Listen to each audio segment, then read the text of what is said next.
Refrigerators are one of the hardest items to recycle.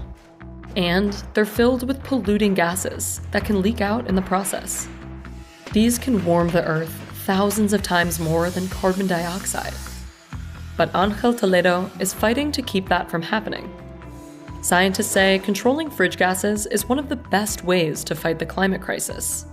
So why aren't more people doing it?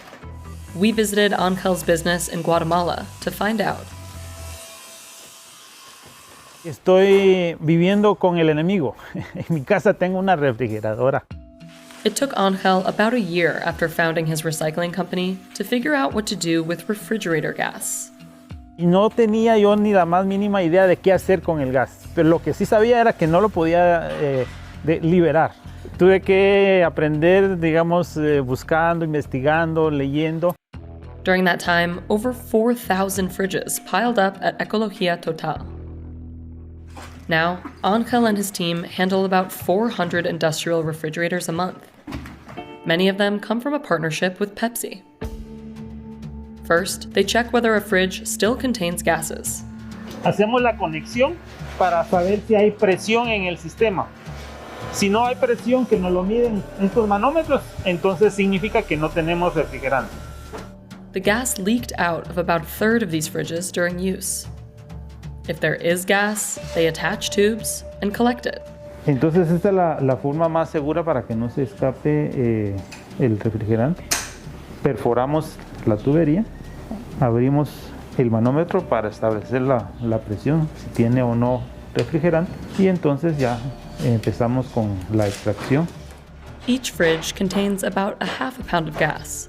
It may not sound like a lot, but 8 o 10 onzas del gas es letal para el medio ambiente. Es grosero, realmente es impactante. Ángel makes no money from collecting the gases. That's where recycling the other parts comes into play. Nosotros desmantelamos completamente cada unidad y extraemos pieza por pieza. Then they fold up the metal sheets and a machine crushes them into blocks. These recovered metals help pay the bills. Sacamos, por ejemplo, hierro, sacamos aluminio, sacamos cobre, ¿verdad?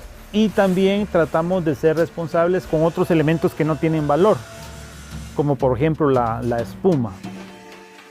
This rigid foam is particularly hard to recycle because it can't be melted and reshaped like other types of plastic.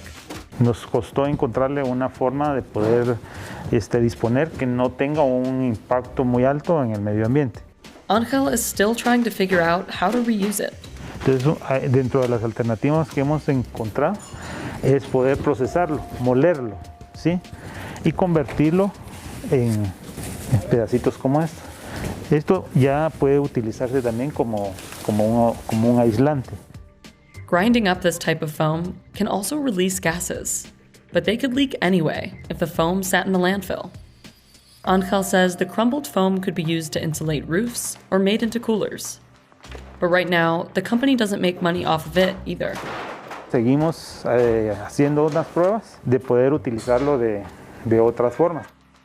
Workers also strip wires to sell the metals inside.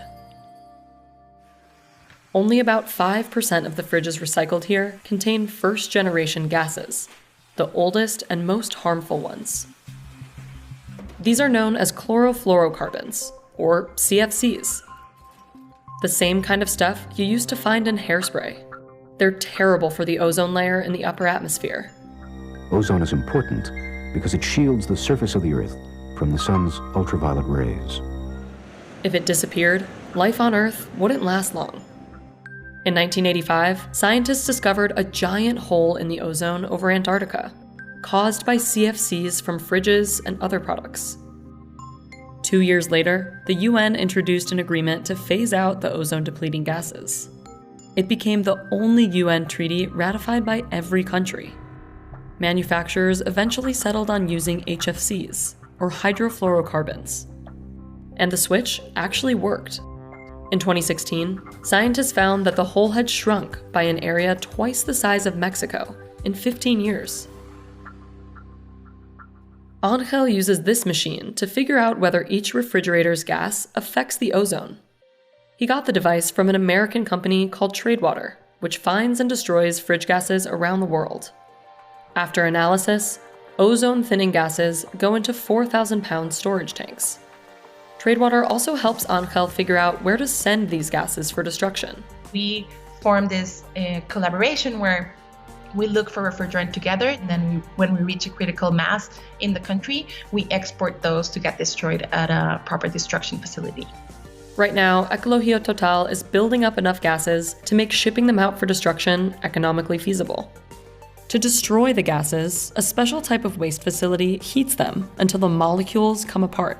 The machine cools back down, and eventually more than 99% of the gas becomes water or steam. If the fridge has a gas that doesn't affect the ozone, Angel might reuse it in another refrigerator. En el caso de este gas, que es el 134A, existe la posibilidad de regenerarse y volver a utilizarse. But even though these are easier on the ozone layer, they still contribute to climate change.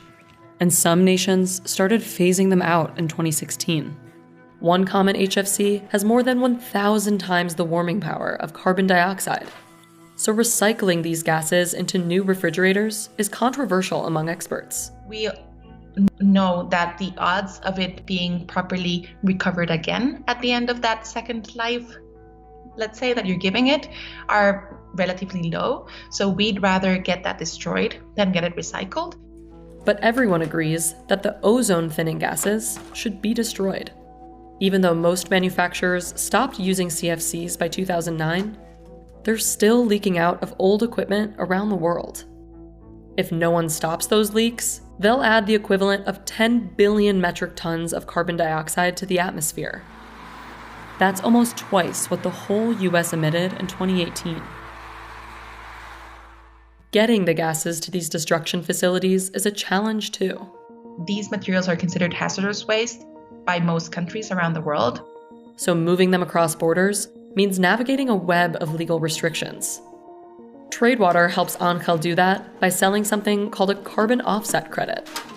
Anyone who wants to lower their carbon footprint can buy a credit from Tradewater, and the money will help the company fight greenhouse gases.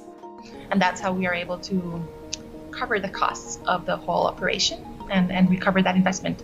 Angel's business also gets a cut of this money. So it's this positive cycle of the more we find, the more we can finance to go and find and collect and avoid some more greenhouse gases. A company might find it cheaper or easier to buy an offset from Tradewater than to reduce its own emissions. When companies advertise net zero emissions, that often means they bought enough offset credits to compensate for their own emissions. But even this system is controversial, because it can allow companies to claim a smaller carbon footprint while carrying on business as usual. You should always avoid and reduce emissions first. It's always better to not spill the milk on the table than to try to clean it up afterwards.